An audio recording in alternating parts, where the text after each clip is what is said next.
Hi friends, ಎಲ್ಲರಿಗೂ ನಮಸ್ಕಾರ. ನಾನು ನಿಮ್ಮ ರೇಖಾ. ಇವತ್ತಿನ ರೆಸಿಪಿ ಬಂದ್ಬಿಟ್ಟು ಮೊಟ್ಟೆ ಇಷ್ಟಪಡೋರಿಗೆ ಖಂಡಿತ ಈ ರೆಸಿಪಿನ ಟ್ರೈ ಮಾಡಿ ನೋಡಿ. ತುಂಬಾ ರುಚಿಯಾಗಿರುತ್ತೆ. ಅಷ್ಟೇ ಸಿಂಪಲಾಗಿ ತೋರಿಸ್ಕೊಡ್ತೀನಿ. ಅದು ಯಾವ ರೆಸಿಪಿ ಅಂದರೆ ಗೀ ರೋಸ್ಟ್ ಮಾಡ್ತೀನಿ. ನಾನ್ ವೆಜ್ಜಲ್ಲಿ ನೋಡಿರ್ತೀರ ghee roast, paneer, mushroom, variety of ನೋಡಿರ್ತೀರ. ಆದರೆ ಮೊಟ್ಟೆನಲ್ಲಿ ಕೂಡ ಟ್ರೈ ಮಾಡ್ಬೋದು. ತುಂಬಾ ರುಚಿಯಾಗಿರುತ್ತೆ. ಇದೊಂದು ಸೈಡ್ ಡಿಶ್ ಆಗಿ ನೀವು ರೈಸ್ ಜೊತೆಗೆ ಅಥವಾ ಚಪಾತಿ ಜೊತೆಗೆ ಸೂಪರಾಗಿರುತ್ತೆ ಕಾಂಬಿನೇಷನು. ಈ ವಿಡಿಯೋನ ಲಾಸ್ಟ್ ಗಂಟೆನೂ ನೋಡಿ. ಇಷ್ಟ ಆಯ್ತಂದರೆ ರೇಖಾ ಅಡುಗೆ ಚಾನಲ್ನ ಸಬ್ಸ್ಕ್ರೈಬ್ ಮಾಡಿ. ಈ ವಿಡಿಯೋಗೆ ಜಾಸ್ತಿ ಲೈಕ್ ಮಾಡಿ. ನೀವು ಲೈಕ್ ಮಾಡಿದಷ್ಟು ನಂಗೆ ತುಂಬಾ ಖುಷಿ ಆಗುತ್ತೆ. ಹಾಗೆ ಯಾವ ರೀತಿ ಇತ್ತು ಅಂತ ಕಮೆಂಟ್ ಮಾಡಿ ತಿಳಿಸಿ. ಬನ್ನಿ ಇವಾಗ ಗೀ ರೋಸ್ಟ್ ಯಾವ ರೀತಿ ಮಾಡೋದು ಅಂತ ನೋಡ್ಕೊಬರೋಣ.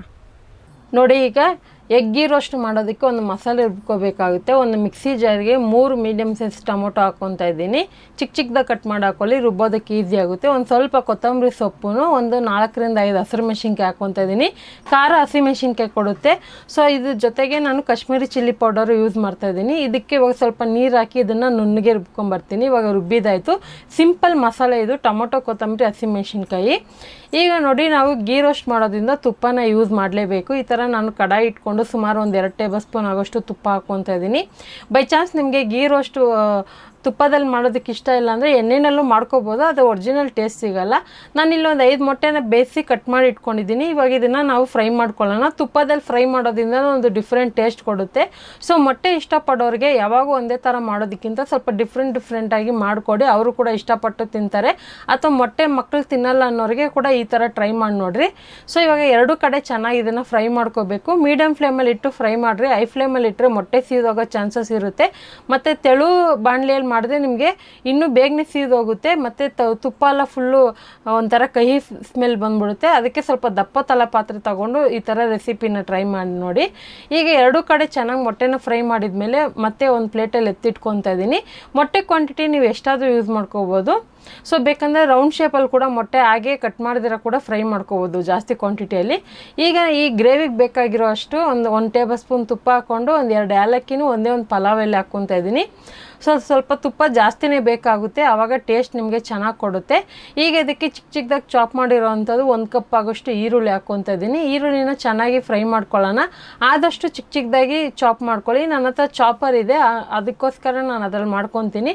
ನಿಮಗೆ ಕಟ್ ಮಾಡೋಕ್ಕೆ ಗೊತ್ತಾಗೋದಿಲ್ಲ ಅಂದರೆ ಮಿಕ್ಸಿನಲ್ಲಿ ತರಕಾರಿ ಪೇಸ್ಟ್ ಕೂಡ ಮಾಡ್ಕೋಬೋದು.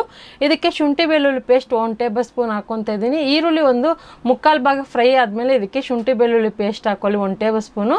ಸೊ ಇದನ್ನು ಹಾಕ್ಕೊಂಡು ಚೆನ್ನಾಗಿ ಫ್ರೈ ಮಾಡ್ಕೊಳ್ಳೋಣ. ಇದರಲ್ಲೂ ಹಸಿ ಸ್ಮೆಲ್ ಹೋಗಬೇಕು. ಒಂದು 2 ನಿಮಿಷ ಇದನ್ನು ಫ್ರೈ ಮಾಡ್ಕೊಳ್ಳಿ. ಈಗ ಇದು ಫ್ರೈ ಆಗೋ ಟೈಮ್ಗೆ ನೋಡ್ತಾ ಇರ್ಬೋದು, ಒಂದು ಸ್ವಲ್ಪ ಹಸಿ ಸ್ಮೆಲ್ಲೆಲ್ಲ ಹೋಗಿ ಎಣ್ಣೆ ಬಿಡೋಕೆ ರಿಲೀಸ್ ಆಗ್ತಾಯಿದೆ ಸೈಡಲ್ಲಿ. ಇದಕ್ಕೆ 1/4 ಟೀ ಸ್ಪೂನ್ ಅರಿಶಿನ ಪುಡಿನೂ, ನಾನು ಅವಾಗ ಹೇಳಿದ್ನಲ್ಲ Kashmiri chilli powder 1 table spoon ಹಾಕ್ಕೊತಾ ಇದ್ದೀನಿ. ಇದು ಖಾರ ಮೈಲ್ಡಾಗಿ ಕೊಡುತ್ತೆ, ಕಲರ್ ಕೊಡುತ್ತೆ. ಸೊ ಖಾರಕ್ಕೆ ಮೇನು ಹಸಿರು ಮೆಣಸಿನ್ಕಾಯಿ.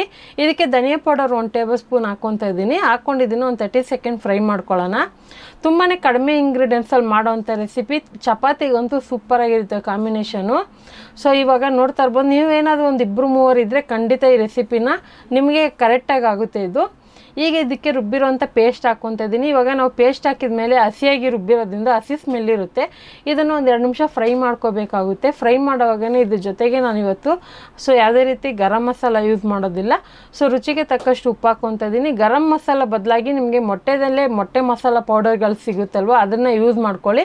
ಅಥವಾ ನಿಮಗೆ ಇಲ್ಲ ನನಗೆ ಮೊಟ್ಟೆ ಮಸಾಲ ಬೇಡ, ಗರಂ ಮಸಾಲ ಯೂಸ್ ಮಾಡ್ತೀರಂದರೆ ಗರಂ ಮಸಾಲ ಕೂಡ ಹಾಕ್ಕೋಬೋದು. 1 ಟೀ ಸ್ಪೂನ್ ಆಗೋಷ್ಟು ಹಾಕ್ಕೊಳ್ಳಿ. ನಾನು ಇಲ್ಲಿ ಮೊಟ್ಟೆ ಮಸಾಲ ಪೌಡರ್ ಯೂಸ್ ಮಾಡ್ತಾಯಿದ್ದೀನಿ. ಯಾವ ಬ್ರ್ಯಾಂಡ್ದಾದರೂ ಹಾಕ್ಕೋಬೋದು ನೀವು. ಇದು ಹಾಕ್ಲೇಬೇಕಂತೇನಿಲ್ಲ.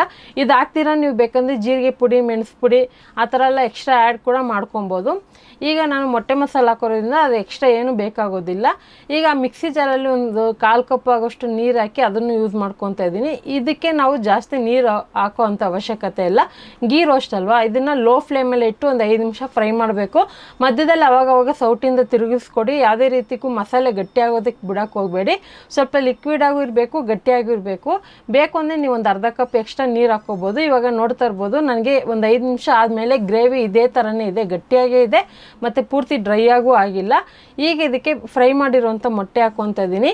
ಸೊ ಒಂದು ಲೋ ಫ್ಲೇಮಲ್ಲಿ ಒಂದು 5 ನಿಮಿಷ ಬಿಟ್ಟರೆ ಸಾಕು. ನಿಮಗೆ ಹಸಿ ಸ್ಮೆಲ್ಲೆಲ್ಲ ಹೋಗಿ ಒಳ್ಳೆ ಕಲರ್ ಚೇಂಜ್ ಆಗಿ ಎಣ್ಣೆ ರಿಲೀಸ್ ಆಗುತ್ತಲ್ವ, ಆವಾಗ ಫ್ರೈ ಮಾಡಿರೋಂಥ ಮೊಟ್ಟೆ ಹಾಕಿ ಕೊನೆಯಲ್ಲಿ ಕೊತ್ತಂಬರಿ ಹಾಕಿ ಮಿಕ್ಸ್ ಮಾಡಿದ್ರೆ ಸೂಪರಾಗಿರುವಂಥ ಎಗ್ ಗೀ ರೋಸ್ಟ್ ರೆಡಿಯಾಗಿದೆ. ತುಂಬಾ ಚೆನ್ನಾಗಿರುತ್ತೆ. ಸಿಂಪಲ್ ರೆಸಿಪಿ ಇದು. ಬ್ಯಾಚುಲರ್ ಕೂಡ ಈಸಿಯಾಗಿ ಮಾಡ್ಕೋಬೋದು. ಮಾಡ್ಬೋದು. ಮೊಟ್ಟೆ ಇಷ್ಟಪಡೋರಿಗೆ ಯಾವಾಗ ಒಂದೇ ಥರ ಮಾಡಿ ಬೋರ್ ಅನಿಸಿದೆ ಈ ಥರ ಟ್ರೈ ಮಾಡಿ ನೋಡಿ. ಸೊ ವೆರೈಟಿ ರೈಸ್ ಜೊತೆಗೆ ಕಲಿಸ್ಕೊಂಡು ತಿನ್ನೋದಕ್ಕೂ ಚೆನ್ನಾಗಿರುತ್ತೆ, ಚಪಾತಿ ಜೊತೆಗೂ ಸೂಪರಾಗಿರುತ್ತೆ. ಟ್ರೈ ಮಾಡಿ ಯಾವ ಥರ ಇತ್ತಂತ ಕಮೆಂಟ್ ಮಾಡಿ. ಈ ರೆಸಿಪಿ ನಿಮಗೆ ಇಷ್ಟ ಆಗಿದ್ರೆ ಲೈಕ್ ಮಾಡಿ, ಶೇರ್ ಮಾಡಿ. ಹಾಗೆ ರೇಖಾ ಅಡುಗೆ ಚಾನಲ್ನ ಹೊಸದಾಗಿ ನೋಡ್ತಾ ಇದ್ದೀರಾ ಅಂದರೆ ಸಬ್ಸ್ಕ್ರೈಬ್ ಮಾಡ್ಕೊಳ್ಳಿ. ಇನ್ನು ಯಾವ ಥರ ರೆಸಿಪಿ ಬೇಕಂತ ಕಮೆಂಟ್ ಮಾಡಿ. ಈ ವಿಡಿಯೋ ನೋಡಿದ್ದಕ್ಕಾಗಿ ಎಲ್ಲರಿಗೂ ಧನ್ಯವಾದಗಳು. ಟೇಕ್ ಕೇರ್, ಬಾಯ್.